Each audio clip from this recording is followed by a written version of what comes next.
Kansas Farm Bureau, the voice of agriculture. To join today or for more information, go to kfb.org or find us on Facebook and Twitter. Welcome back to Farm Factor and Dwayne's interview with Robert White. Dwayne Thames joining you once again on Ag AM in Kansas while at the National Association of Farm Broadcasting meetings in Kansas City, Missouri in Trade Talk. Chance to catch up with Robert White with the Renewable Fuels Association. And Robert, pretty important deadline coming up that a lot of people in the renewables world are hoping that maybe EPA listen to the comments from the rural country and where we really need to go with renewable fuels. That's exactly right. November 30th is the court-implemented deadline for EPA to release not only this year's obligations, but last year's and next year's. We no doubt had multiple hearings. We've had multiple comments, thousands of comments from all over the country on the importance of the renewable fuel standard, and really we just want them to enforce the statute that Congress given them. You know, the numbers are going to go up slightly, if nothing else, because of technical errors in their calculations, but we're more concerned with the methodology for the reduction if they do reduce the statute, because if the blend wall is used as their excuse, the statute did not give them that authority, and I think it'll open up some doors for potential legal challenges.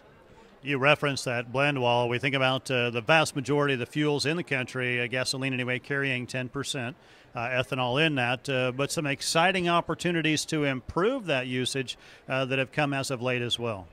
2 weeks ago, Secretary Vilsack in Kissimmee, Florida, announced $100 million of USDA funds going to ethanol retail infrastructure.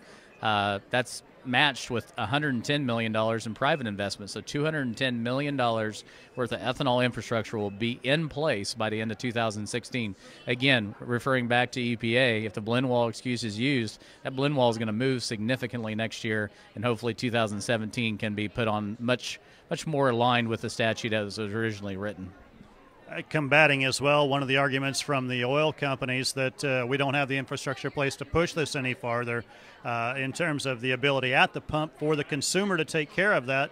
It addresses that issue as well. Well, it definitely helps. I mean, the oil companies that say they have no control over it are the same ones that are blocking it through franchise and supply agreements. And we continue to say the blend wall is something they built with their own brick and mortar. And if they just get out of the way, which we know why they won't, but if they would, this would take care of itself. So we're very happy to see the leadership from Secretary Vilsack, and we hope that the rest of the administration follows suit at the end of the month. We think about the world scene. Obviously, the United States not the only ethanol market or renewables market in the world, but an important meeting coming up that maybe we don't bang the drum as loudly as we should.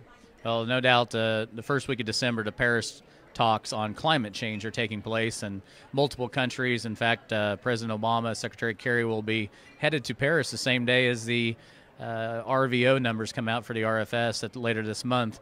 And we have been hounding the administration to take advantage of the RFS. You have a 10-year program that has done wonders for climate change. You need to publicly acknowledge that while you're in Paris, as several other countries, I think we're up to 21 countries, plan to mention biofuels as part of their climate change programs. And here the United States, with the largest program on the planet, so far has no plans to mention it. Unfortunate, and we think about what it's meant to the rural economies across the country, supporting what is a big piece of our gross domestic product. No doubt about that. I mean, we've seen rural communities in Kansas and across the country revived from whether an ethanol plant's there or not. Their presence has helped revive and return some of the young folk to the farms.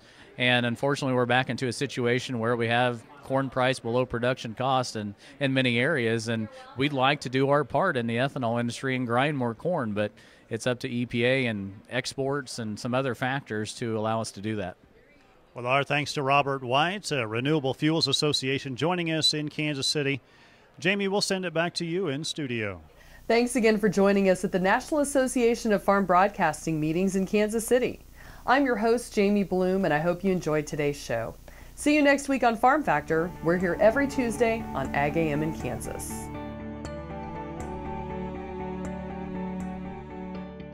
Closed captioning brought to you by Kansas Soybean Commission. The Soybean Checkoff Progress, powered by Kansas farmers.